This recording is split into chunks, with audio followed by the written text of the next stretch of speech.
Call this meeting to order and would ask you to please rise, if you are able, for the Pledge of Allegiance. I pledge allegiance to the flag of the United States of America and to the republic for which it stands, one nation, under God, indivisible, with liberty and justice for all. Thank you very much. Please be seated.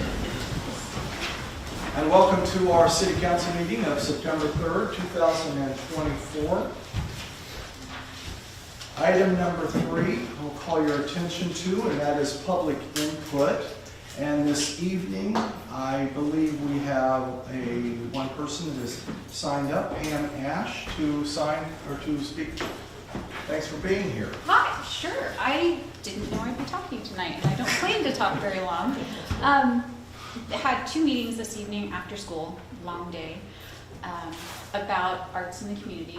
Arts on the Prairie, first of all, that's going very well. I can direct you to our website, and we have a lot of things coming up in October. John, you're a part of all that. Thank you. But also talking about Artist Studio and Open House, all this information, and came to my attention that our quarterly newsletter that every resident gets, we don't put information in there about arts and community arts and activities and happenings, and a discussion of what the arts mean to Lindsborgians and kind of art heritage, that sort of information. So my question was, could we start a conversation about that? And if that involves the Arts Council, I'm here more as a patron, just personal concern. But if the Arts Council could be a part of that, getting that section added, I think that could be a huge benefit to the community and a good way to communicate with lots of individuals. So yeah, just asking if we could come back and chat and get on the agenda. Great. We would love that. Thank you. Okay. And thank you for being here this evening. Oh, thank you. Appreciate it. Item number 4 is amendments to the agenda. Are there any amendments to the agenda this evening? There are none. Seeing no amendments, we'll turn your attention to item number 5, the mayor's report. And you'll recall last time we had a proclamation in honor of Emery Lindquist and Wichita State University Honors Program. And I just wanted to, Roxy has a photo she's going to send around just so that on the Saturday following that, I went to Wichita State and presented. I had sent them ahead a copy of the proclamation and the photos that we took that night. And anyway, they were very excited, and it was. But what struck me was that during the event, and it was several hours long and lots of good food. They had an Emery Lindquist room, and with good food. But during that and after, people would come up to me and they'd say, "I love your town. I love shopping, and our family loves coming up and walking around." A woman said, "I was there with the Women Attorneys Association just, a month ago, and I just loved it. We always love coming there." Even the president of the university described to me the Roger Sanzani paintings that are in the official residence, and I think we have a rare one, and it was just super nice. So all of you should be very proud of your city and the decisions you make. about our city and our city employees that are out there every day making sure the parks are taken care of and the streets and our streets are safe and all of that. So we appreciate all of that because I can't really tell you how much that happened. It was really amazing. I thought there's no way a typical town would get that kind of response. So anyway, thank you, and that was a lot of fun. Now turn our attention to item number 6, the consent agenda, which has 3 items on it. These items are routine, enacted by one motion. There'll be no separate discussion unless a council member so requests. The 3 items are the approval of the minutes from the regular meeting August 19, 2024. Item B, payroll ordinance number 5499, and item C, purchase order ordinance number 5500. Is there a motion to pass the consent agenda? So moved. We have a motion and a second. Are there any questions on the motion? Seeing no questions, we'll ask our city clerk to please call roll. Council members Smith, Yes. Bruce, Yes. Evil, Yes. Presley, Yes. Corwin, Yes. Thompson, Yes. Vanderway, Yes. Peterson.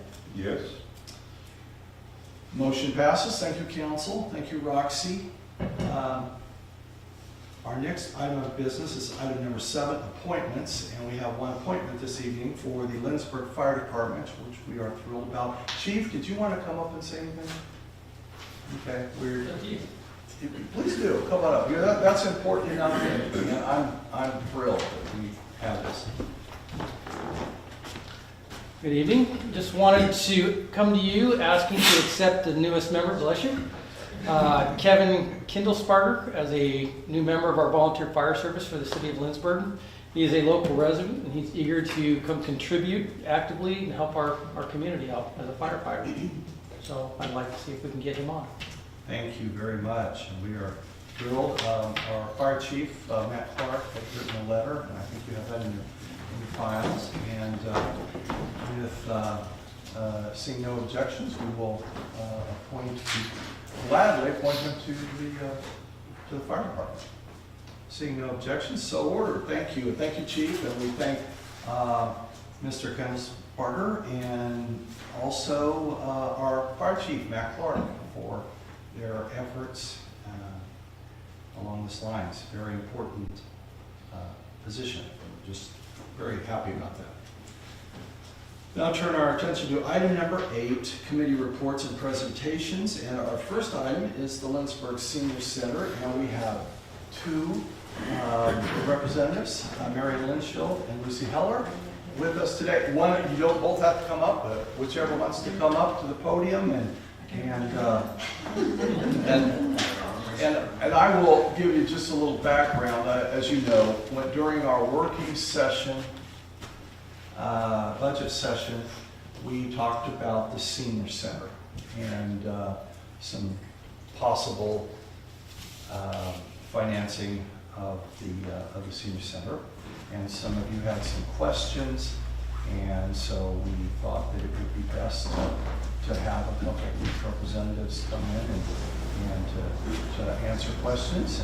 And first, though, do you have anything you would like to say? I would like to share just a little bit. I mean, some of you may be familiar or know somebody that comes to the senior center, but I know before I started working there, I really didn't have a good idea of what happened at the senior center. I would see cars on the streets, like at noontime, but other than that, I really didn't know a lot that happened there. So I'd like to share just a little bit. I'll try to keep it brief, kind of what we do, and then I will go over our funding just a little bit and then open it up to questions. But I really am thankful to be here and that you are letting us have a chance to share with you and listening to us. It really means a lot to us. Really, I'm here because the county commissioners are the ones that control the only monthly funding that we get comes from the county commissioners, and they are always asking us to try to find sources of income on our own. And so we do fundraising, we write grants, we rent the senior center out.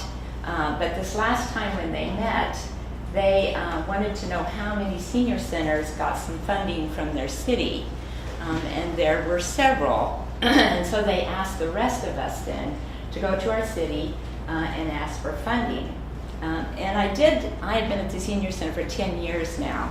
And when I arrived there, I was really kind of surprised that there was no funding from the city there. So a few years ago, the president of the board then, I don't think I introduced Lucy Heller is who is with me. She's the president of our board. She was not at that time, but we did come to the mayor and the city administrator at that time and just ask if they would consider supporting us some, and we were not able to secure any funding at that time.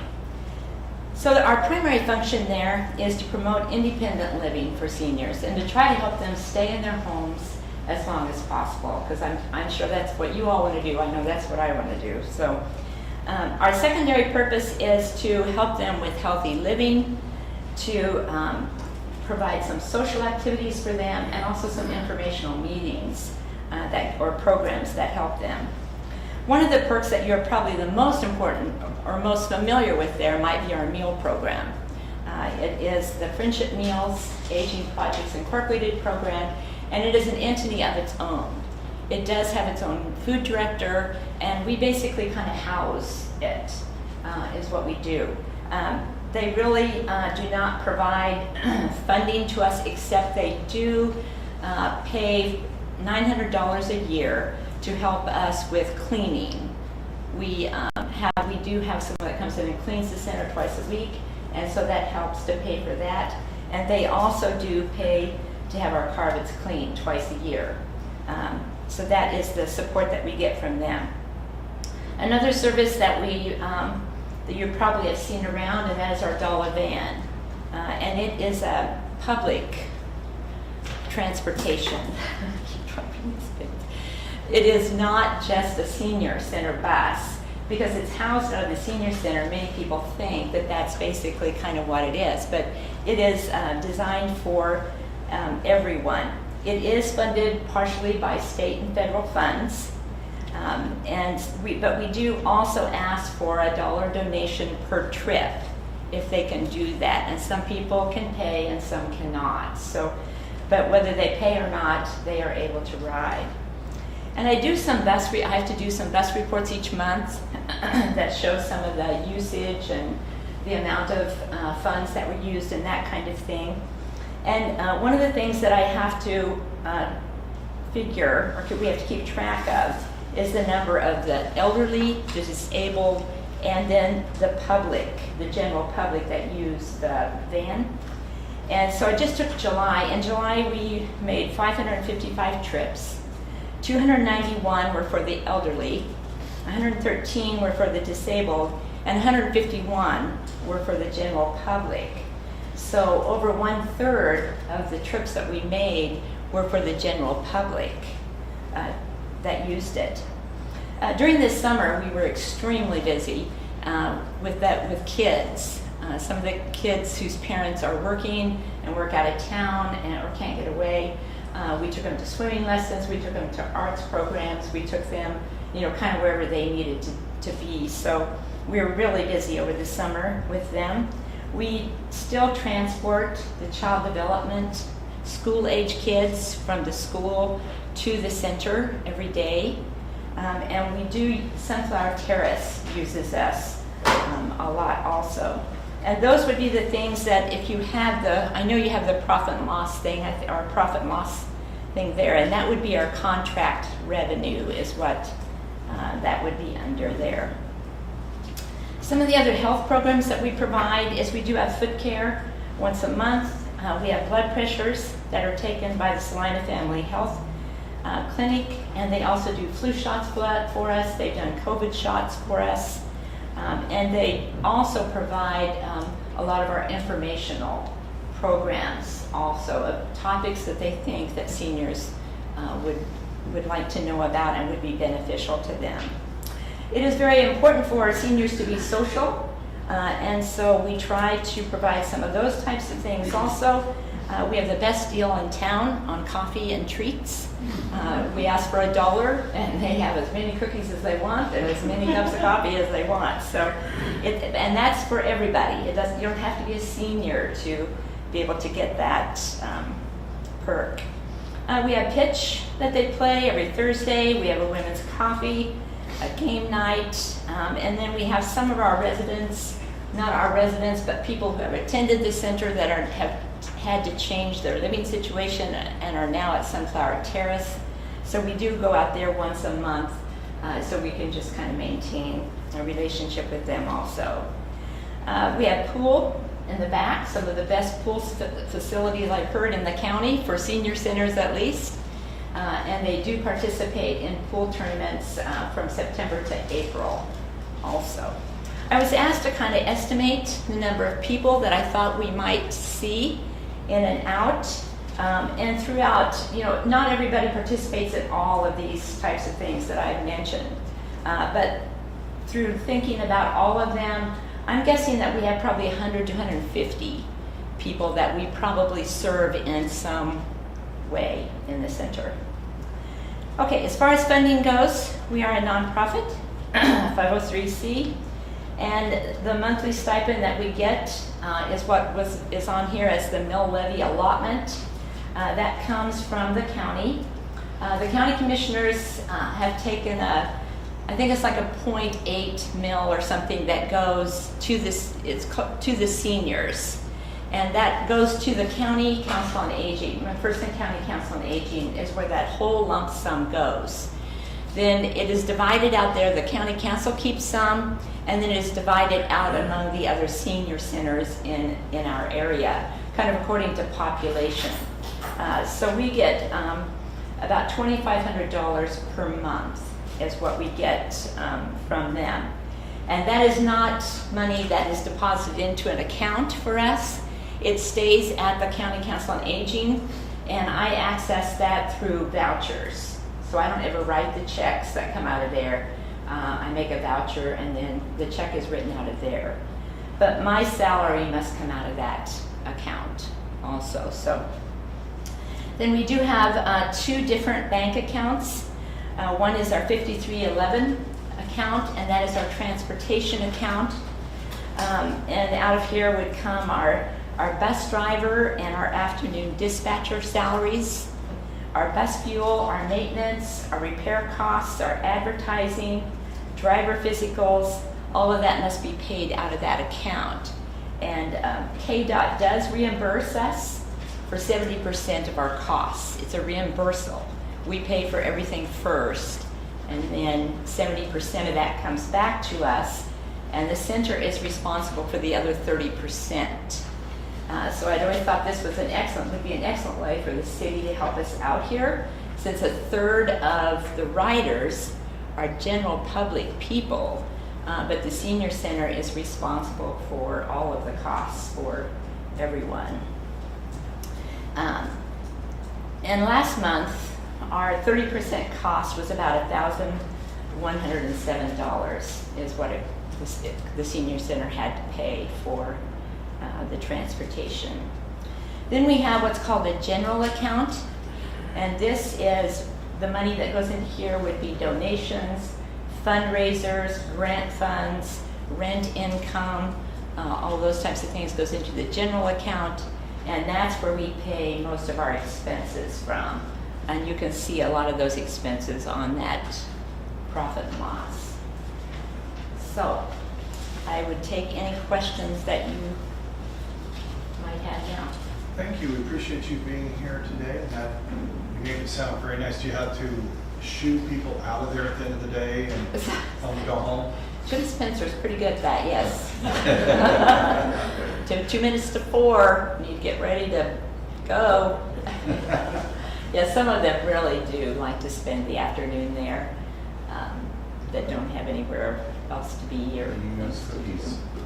Okay, council, questions? Councilmember Presley? With the encouragement of the county commissioners to seek funding from the city, are they intending to maintain their current level of funding? And would they have an offset based on what the city would contribute should that take place? I am under the impression, I don't know exactly everything about that, but I thought that they cannot decrease. They can increase up to a mill, but I do not believe, I think it was done by a referendum, and so I believe that they cannot pull the funding. Further questions? Councilman Pierce? Quick question on the expenses for the transportation. You mentioned you're reimbursed 70%. The $1,000 roughly that you mentioned, is that the gross or is that the 30% that you actually have to pay? So That's the you- 30%. So that is the 30, so your actual costs are another 70% on top of it. Well, they Then you pay the reimburse. 70%, we pay the 30%. But the 1,000 is the 30%. That, no, that would be the 70% that we get. I mean, no, for July, it was that, is the amount that it costs us. So I could look here and see, I have that report with me. Our total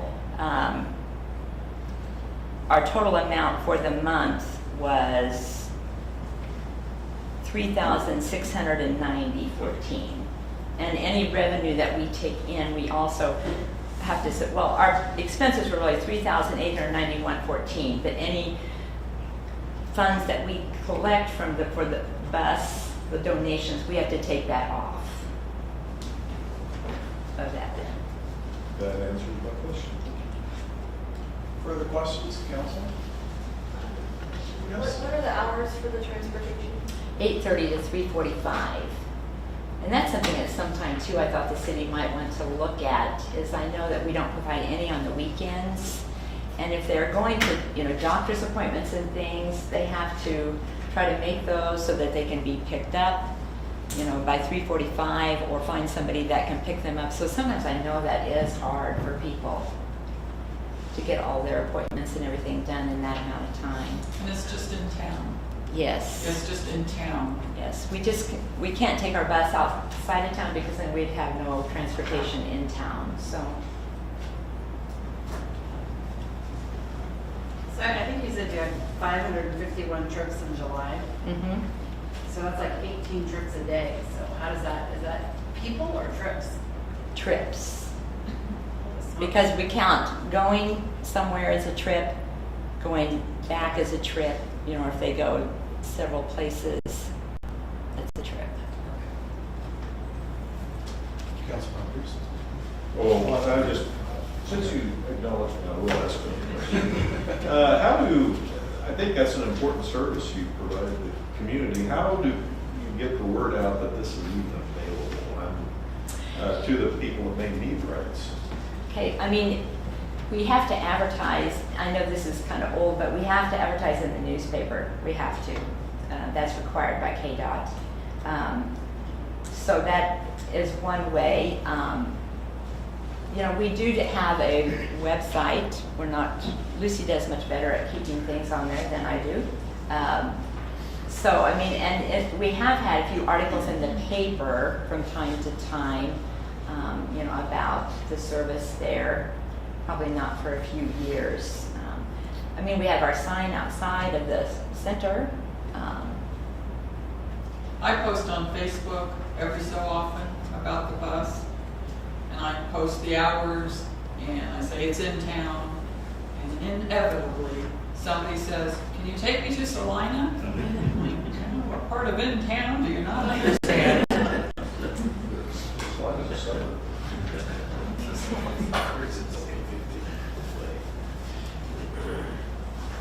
Further questions, council? Just for confirmation, so you're the director, but you have a board of directors and We do. the president or chairman of the board is We with have us tonight. eight board members, and And we meet monthly. so is there a membership to belong? So the board is just We just whoever is willing to elect- serve. Right, on the board. they're elected, is what they are.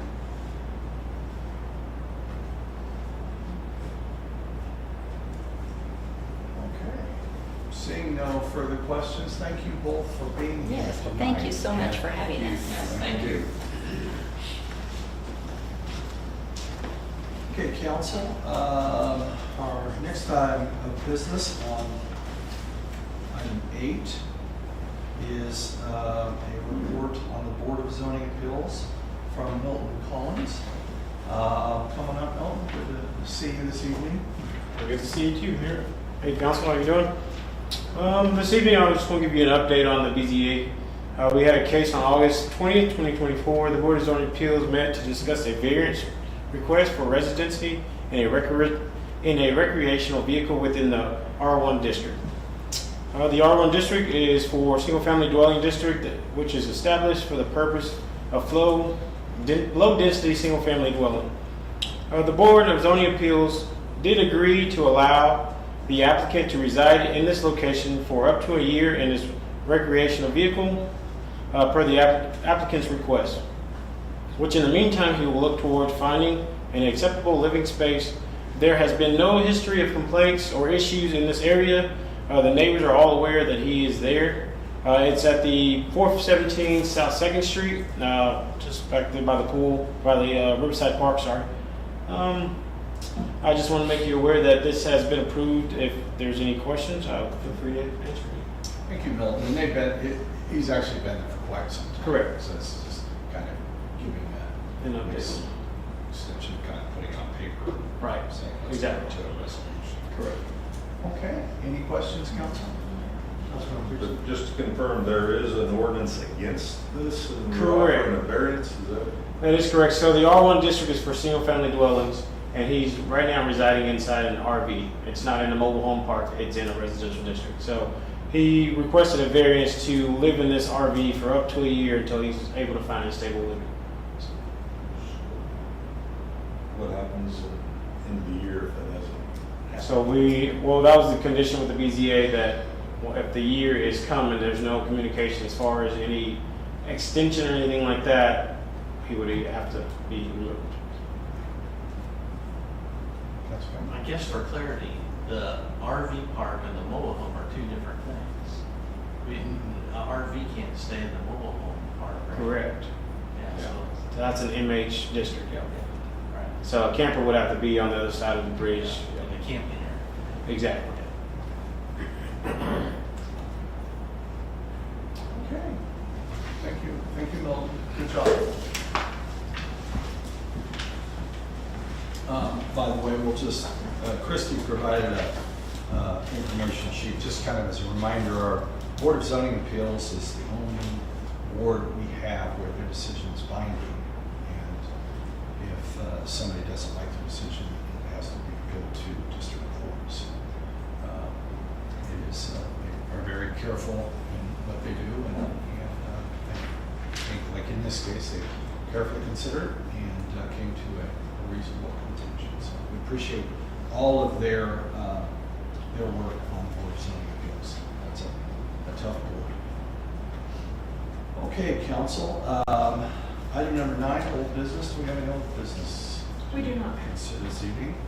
Item number 10, new business. We have 2 items. Item A is the Emerald Lake Lift Station rebuild. And I'll call on our Public Works Director, Chris Little. Welcome, Chris. Good evening, Mayor and City Council. Come to you tonight to discuss the Emerald State Lift Station. The station was built and put into service in the mid-90s when Emerald Lake was built, along with the reconstruction and rebuild of the overpass. That's where the dirt came from to create that. And a couple of individuals got together and built a development and started building houses, and the lift station serves that area. For several years, that lift station didn't receive a lot of flow. It took a while to get it built out, and eventually started building out rapidly, and is about completely full up at this point. The pumps and the lift station served well for many years. As the flows increased, the problems increased, and materials that are flushed down sewers today create more issues as well. The environment in which they operate is corrosive and very humid and causes several issues as well. The pumps were pulled and rebuilt in 2016. A fair amount of corrosive issues on the pumps and starting to slowly eat away because of that environment. So we knew at some point that we would need to replace the pumps. There are guide rails within the lift station that you lift the pumps out with, and that guides them along, so you make sure you get them in the right place. There are check valves within the bottom of the pumps that help hold the water in there, so when they kick on, they're already primed up and ready to go. All of those are subject to this corrosive environment and several issues that occur over time. So we put them in the capital improvement plan a couple years ago, anticipating this. We've kind of carried them along for several years now, trying to make them last, but it's got to the point where it's time to replace the pumps and the guide rails, the check valves, and all that stuff. We talked to several different manufacturers. A lot of times, some of those items of those setups are proprietary. They have elbows and mounts in the bottom that the pumps will slide down into. They need to match specifically to a certain type of pump. In order to go to another manufacturer and use that type of a pumping system, you'll have to replace all those items underneath as well. Adds to the expenses and takes more money. So we talked to a couple of different companies that manufacture the existing pumps. We got some pricing from them. One of them thought they could do it, but they're more just a manufacturer's rep. They don't actually do the work, but they thought they could. They came and looked at it, decided they didn't have the manpower to do that. So that left the one company to submit a bid, and that's Enviroline Incorporated out of Osawatomie. They are a pumping representative. Their specialty is this type of work, so they know exactly what they're doing. They've been in business since 1971, so they do a good job of what they do. So that is reassuring from that standpoint. So we're just looking for a motion to approve the proposal from Enviroline Company, Inc.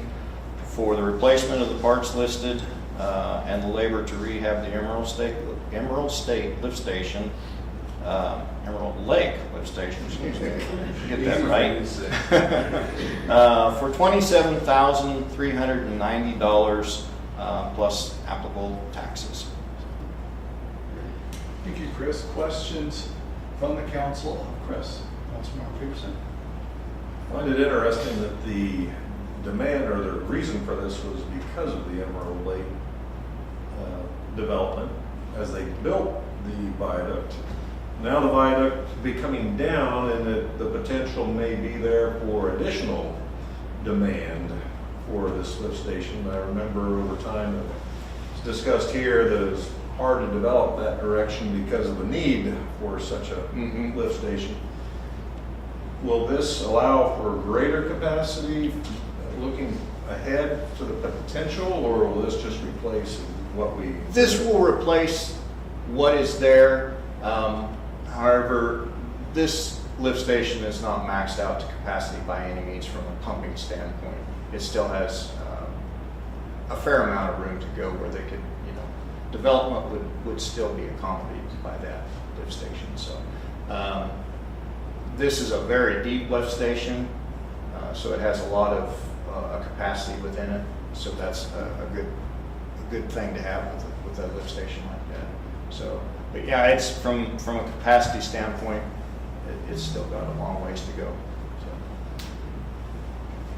Councilmember Swanson. Enviroline, that is the company recommending.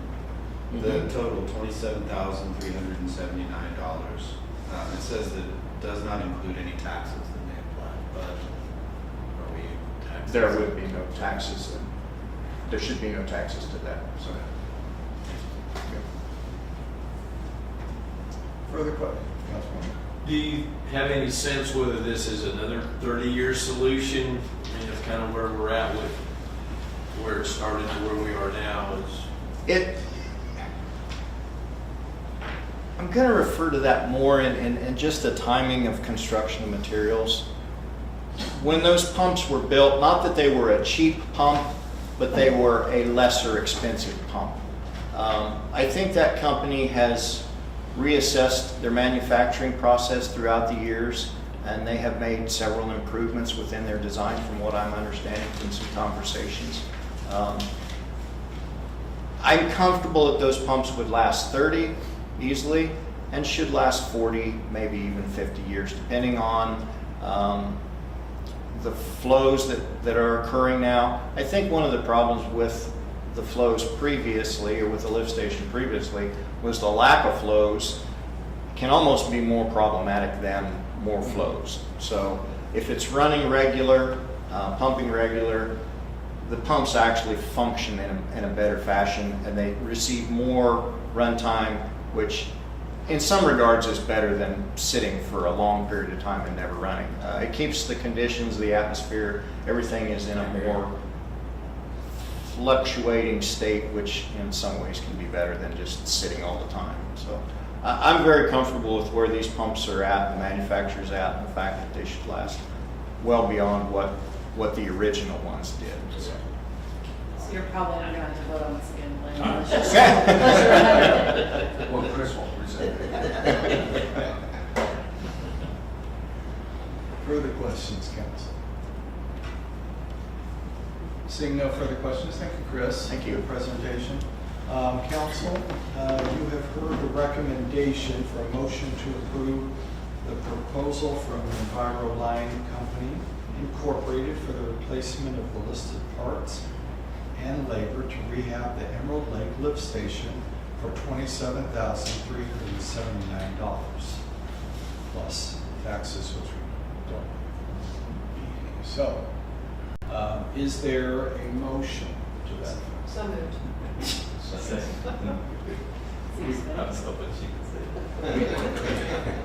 We have a motion and a second. Are there questions on the motion? Seeing no questions, we will call on our city clerk to please call roll. Councilmembers Peterson, Yes. Gatorade, Yes. Swanson, Yes. Corwin, Yes. Presley, Yes. Eagle, Yes. Bruce, Yes. Smith. Yes. Thank you, council. Motion passes, and thank you, Roxy. We now turn our attention to item B, Capers 457, Deferred Compensation Agreement, Resolution number 05-2024, and call on our Finance Director, David Hay. Good evening, Mayor. Good evening, Council. So what we're talking about today is a 457B plan. The city originally started offering this in 2007 through Security Benefits.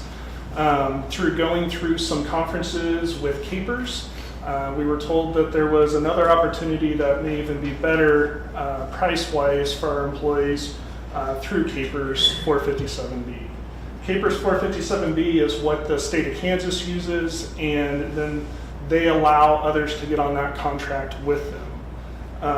They take over a lot of the fiduciary responsibility that we currently serve in-house right now, and the biggest one on that is just making sure that someone's not contributing too much to their retirement. And so that gives us the opportunity to be able to take that liability away from us and place it on to the Capers 457. Capers 457 is, the contract was given to a company called Empower, so it is a third party. The great thing about that is, again, Capers 457 is a fiduciary responsibility to make sure that prices stay competitive, to make sure that all agreements are in place, and that make sure that all reporting is completed as it should. There is no cost to the city. This is an additional retirement benefit that is offered to employees pre-tax. They can put up to the maximum amount that the IRS allows, which is $24,000 for this year. You'll see there, as far as administrative fees, we did a comparison of what Capers 457 offers and what our current plan offers. So you can see just in asset-based coverage, there's a 0.145 for Capers 457 and 0.75 for our current plan. The average fund expense is 0.25 for Capers 457 and 1.03 for our current plan. And then thanks to Councilmember Vanderwijk, she pointed out a mathematical error, and so the average all-in expense for the Capers 457 is actually 0.395 versus 1.78 at our current plan. So other than that, so we have roughly 11 employees that are currently using the security benefits. Staff does not feel that it's necessary to terminate that relationship if a employee that is currently in the security benefits wants to continue with security benefits. We're going to still allow that. Because it is such a small number, again, the fiduciary responsibility of making sure that someone's not going over their IRS contribution is not a big deal. It will be, though, what's offered to employees going forward. So if any of the ones at security benefits want to move over to Capers 457, they can. And then any new employees that come on, the only option for them will be the Capers 457. There is no contribution from the city of Lindsborg. Many of you are probably used to a 401k match. There is no type of match like that the city of Lindsborg offers. So the recommendation today is a motion to approve Resolution 05-2024, authorizing the city of Lindsborg to execute documents for an employee 457 deferred compensation program with Capers 457 as the program administrator.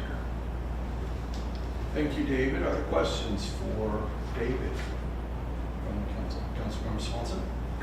Will there be any sort of penalty for the 11 employees that have security benefits right now that do want to transfer over to?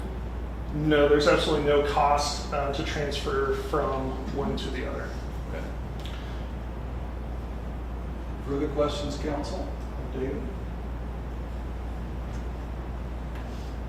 Seeing no further questions, thank you, David. Thank you.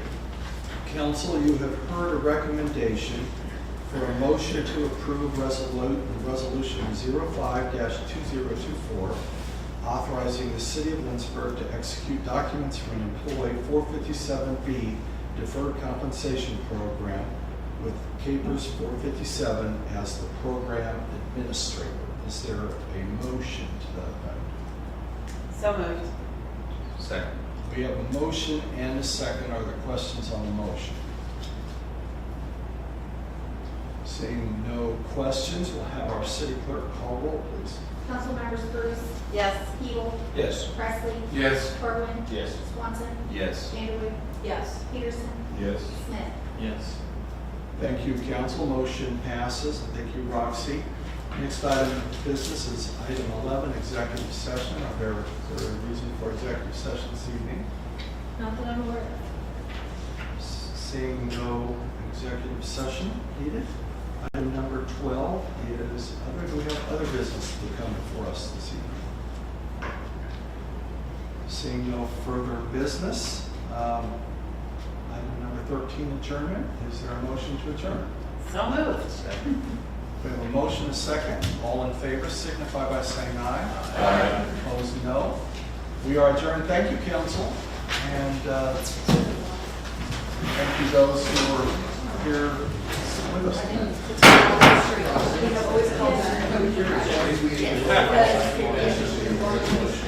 Oh, really?